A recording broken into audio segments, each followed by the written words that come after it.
I live in Australia, and to be honest, my life is fairly normal. I live in a good neighborhood, and nothing creepy has happened to me in a long time, except for one occasion. I'm not sure if I dreamed this or not, but to me and my sister, it is real.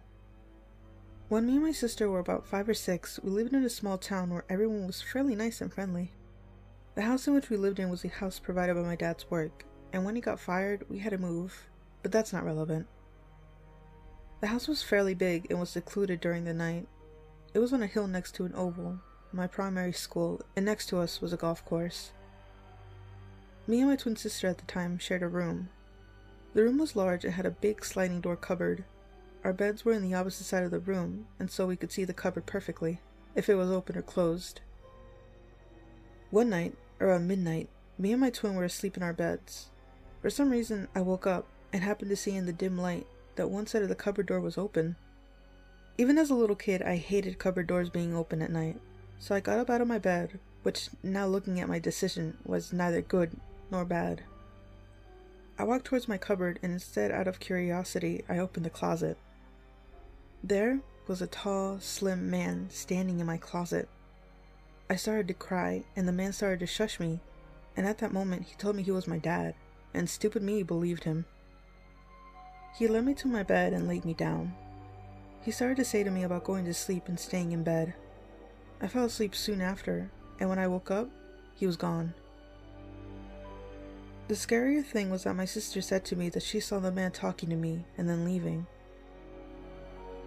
I'm sorry if this isn't as creepy as other stories here, but looking back at it, I'm now 14, and it creeps me out that that man could have done anything to my family, and I wouldn't have known.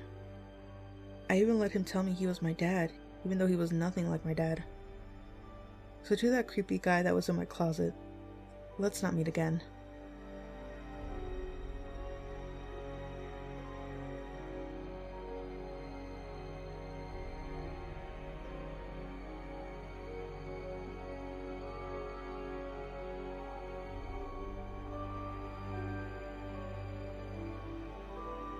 I'm a female in her early 20s, scrawny little thing. Live alone with my 3-year-old daughter. We live in a 3-bedroom home with a large back section and long driveway. One of the rooms is used for storage, and my daughter is slowly transitioning into sleeping in her own bed. On this particular night, she had had a nightmare and had crawled into bed with me. I'm utterly terrified of everything, really, so I absolutely hate living by myself. I get freaked out by the slightest of noise outside at night, and they tend to keep me awake for at least half an hour while I try to determine whether or not it's a threat.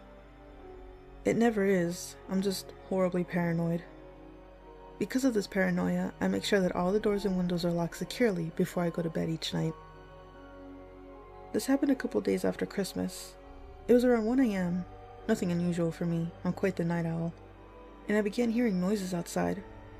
I assumed it was a possum, as I'd been having problems with them recently, but I turned the laptop volume down to listen, just in case. My paranoid mind was informing me that since it was just after Christmas, someone might be trying to break in to steal presents. I heard scurrying in the grass, which went on for a while, back and forwards at the rear end of the house. I figured it was a bit strange that the possum wasn't making its god-awful noise as usual. That's when the rattling started.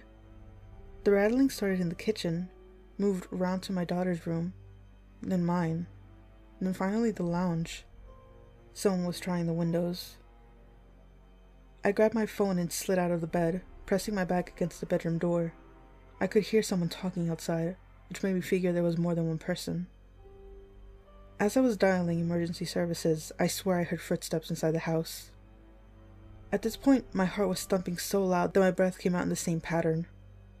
I'm on the phone with emergency services, trying to listen to what was going on, back pressed up against the door, fearing that the door handle would turn any moment and I'd be pushed along the ground as they forced the door open. There were still footsteps inside. I didn't know if it was just noise of the house or if whoever was outside had managed to get in. They were coming from my daughter's room, which is right next to mine. My daughter, by the way, is quite happily sleeping oblivious in the bed while I'm on the phone freaking out to the operator. I was trying my best to keep quiet on the phone as I knew that the people were outside at the window right next to my room. I'm not sure if they heard me on the phone or if they had just given up, but they had disappeared before the police arrived. I was terrified to step out of my room when I heard them at the door, in case these people were inside of my house waiting for me. My bedroom door and the front door are only a couple of steps away from each other, but that didn't make it any less scary as I threw it open and ran to the front door to unlock it. One officer stayed inside with me, checked the house, and took my statement, while the other checked around the outside. They both said they couldn't find anything, and asked me to describe the voice. It was a male's voice, Indian accent. I told them either he was crazy and talking to himself, or there was more than one person out there. I told them I had thought that he had managed to get inside, but since the police had done a thorough walk around, I guess it was my mind just freaking out. Needless to say, I didn't sleep at all that night, and as soon as the sun had rose, I was throwing open all the curtains. The lounge was the last place I went. As I opened the final curtain, I saw that the lock on the window was open. There was a dirty footprint on the windowsill and more dirt smeared on the carpet. I did a thorough check of the house. Nothing was taken. Nothing was out of place. And the more I thought about it, the more I think the voice belonged to my ex. We're in court at the moment because he had done something to my daughter. That's a story for another time. Access was taken away from him, and he, or rather my aunt, shall I say, pushed him to take it to court, and things have been a bit sour there. If it was him, I'm terrified to think what he wanted. He was physically and sexually violent towards me, but the fact of the matter is, he didn't even try my room. He went straight for my daughter's, which is even more worrying, as I've never even let him remotely near my house. So how did he know where he was going? What did he want? What did he want with my daughter? What would have happened if she had never had a nightmare and come crawling into my bed that night?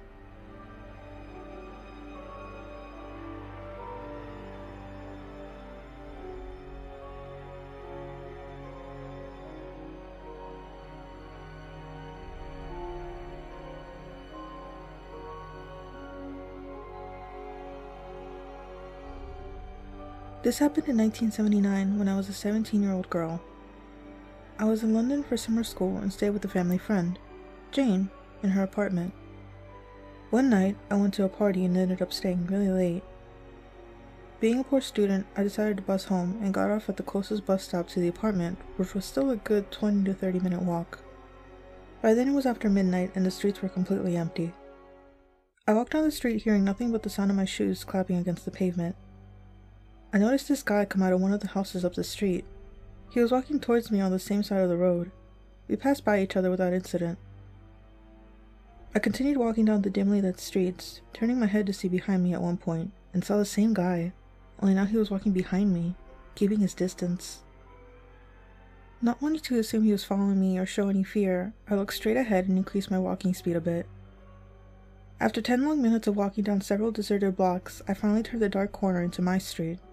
There were still about 5 minutes left till I got home. I stole one more glance behind me. There he was, still keeping his distance. In that moment, it became quite clear that he was following me.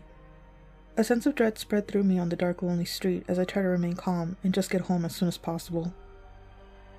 The apartment was part of a complex, and the front door was located at the back, so he had to go around to get to it. This meant that if I was fast enough, there was a good chance he wouldn't see which apartment was mine. I walked as fast as I could without running and finally reached the front door. No sight of him. Good. With the key in my badly shaken hand, I fumbled at the doorknob, terrified, praying to get in before he finds me, and I'm never seen or heard from again. My prayers were answered, and I managed to unlock it, finally. I hurried inside and locked the door, safe and able to breathe again. I went upstairs to my bedroom. Then I made a mistake. My bedroom faced the street, and when I entered, I turned on the light. The curtains weren't drawn, and I saw him standing there looking straight up at me. Next thing you know, he's ringing the doorbell. Panicking, I ran downstairs into Jane's room, who was woken up by the doorbell. I explained the situation to her and asked her not to open the door. She said she had to because she didn't want him waking the neighbors. I watched her go, staying in her bedroom. He asked, "Is Mary there?" He must have decided to pretend to ask for someone when he realized I wasn't there alone. She responded, "There's no one here called Mary." He apologized and then left. I breathed a sigh of relief and watched him through the window as he left. As he was walking, he turned around and I had the unfortunate opportunity to meet his eyes once more. He scowled at me through the glass. I shuddered.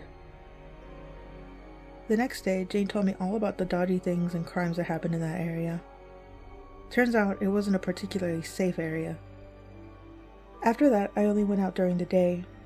I thankfully never saw that guy again. But sometimes I wonder what could have happened if Jane wasn't there that night.